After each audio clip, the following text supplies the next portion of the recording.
Welcome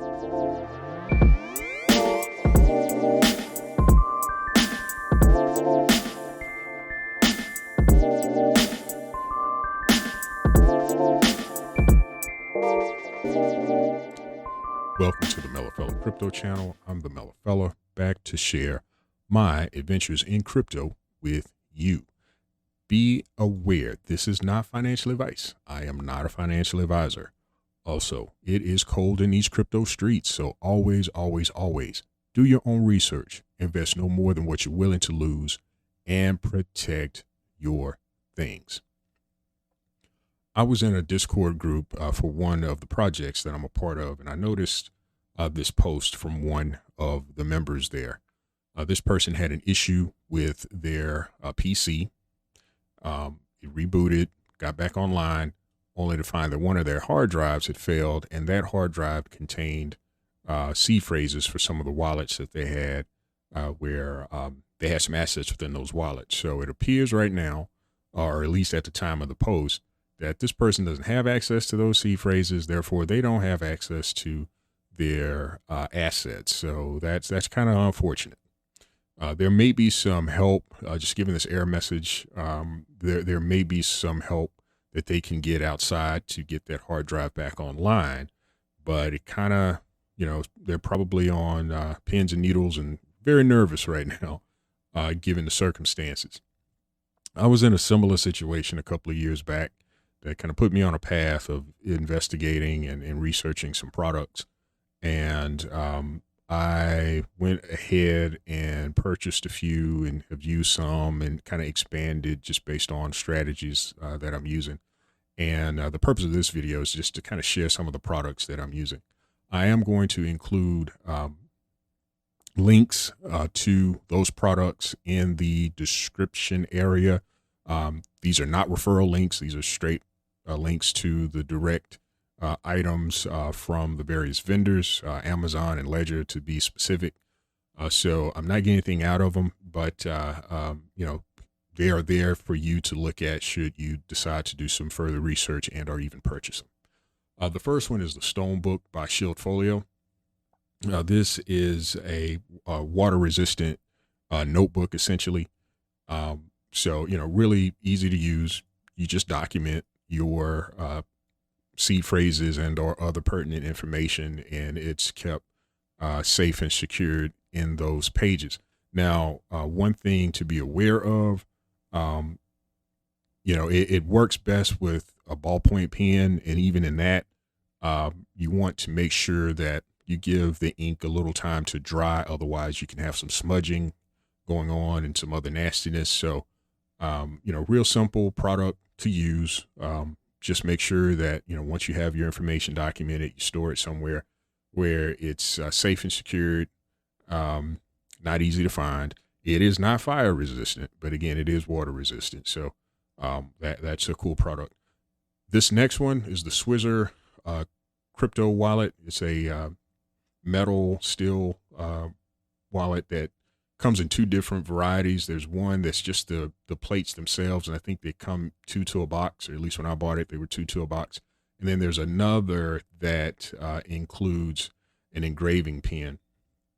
Both the variety that has the engraving pen as well as the one that doesn't have the engraving pen includes these stickers, these secured stickers. So what you can do there is once you document your seed phrase information and you button it up, you can put one of these stickers along the meeting edges of these plates, and you'll be able to tell if someone has either made an attempt to get into to see your seed phrase, or if they were successful. So you'll be able to see that very clearly there.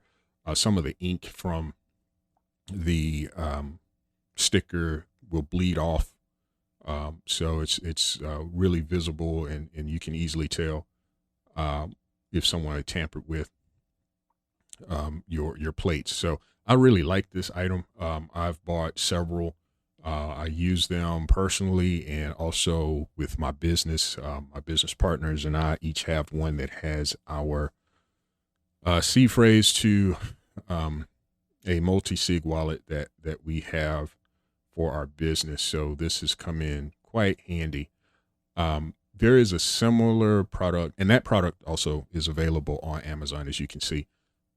From the Ledger side of things, Ledger has a product, and I think this is manufactured by someone else because I've seen something similar on some other sites.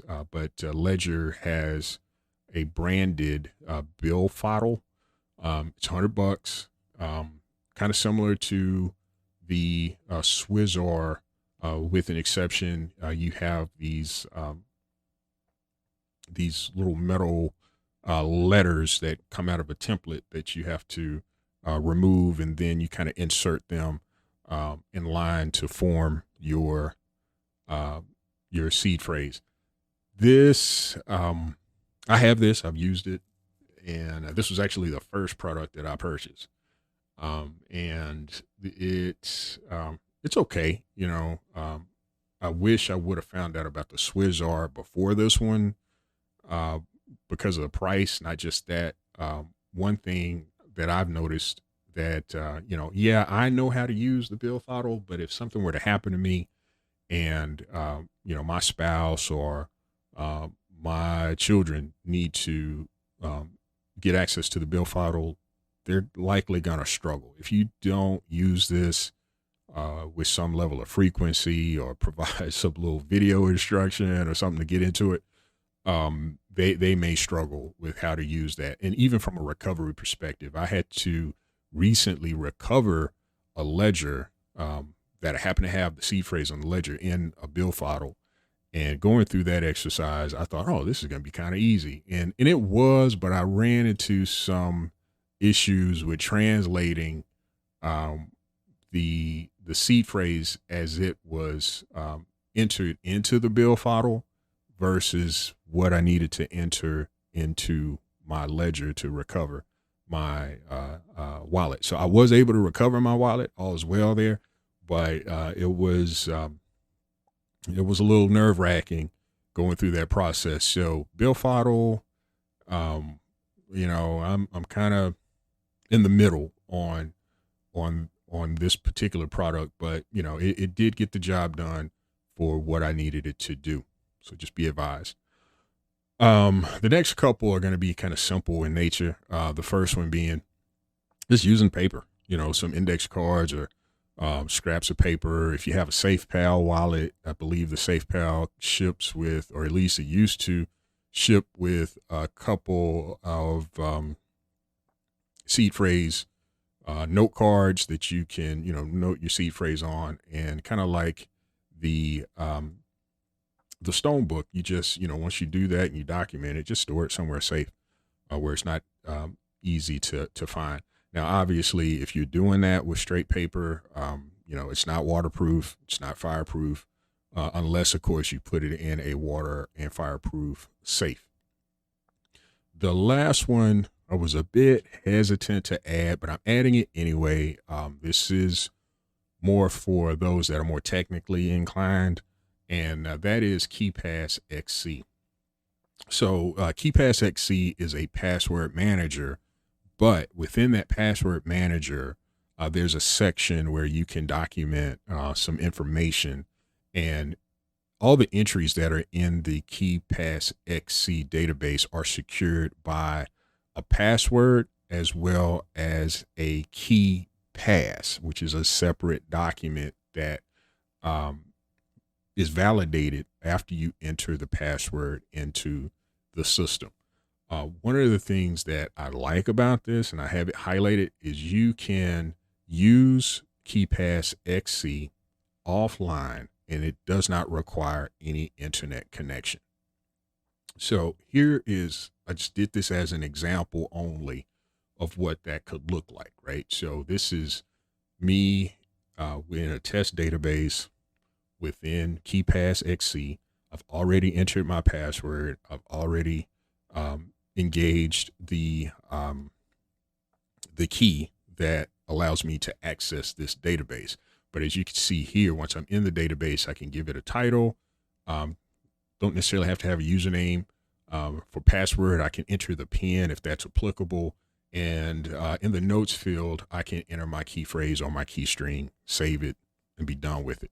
Now, what do you do after you save it, right? So I have, I use this for some of my um, lesser valued wallets. And I make a copy that I keep on a USB drive, as well as a copy that is on a device that is not and will not ever go back online again. In addition to that, I also have copies of the executable file for KeePass XC in the event that the application is no longer supported, or I'm in a situation and I don't have access to the internet to download it quickly. I can always restore my wallet or get access to my key phrases by having that executable, installing it on a device that I have available to me, and I can move forward from there. Again, this one is a little more involved. You will need to keep up, have backups to keep up with and things of that nature. Not recommended that you put those backups in the cloud. I wouldn't recommend anything like that, storing it on a hard drive that has access to a network or the internet in particular. But again, use at your own risk, but this is an option, and it's a free option that is out there. So that is it, folks. So this is just a review of some of the ways that I manage and maintain my key phrases offline. So if I need to access them, I can. Now, I would like to get some feedback from you all. What are you doing? What are some strategies that you're using? Hopefully this was helpful to you, but I would like to also hear more about other opportunities to better secure key phrases. So again, protect your things, folks. It's not just things being taken from you, but hardware fails, as you saw in that post, and you could find yourself in a really cumbersome situation. So protect your things, protect yourself. Mela Fella is out. Peace.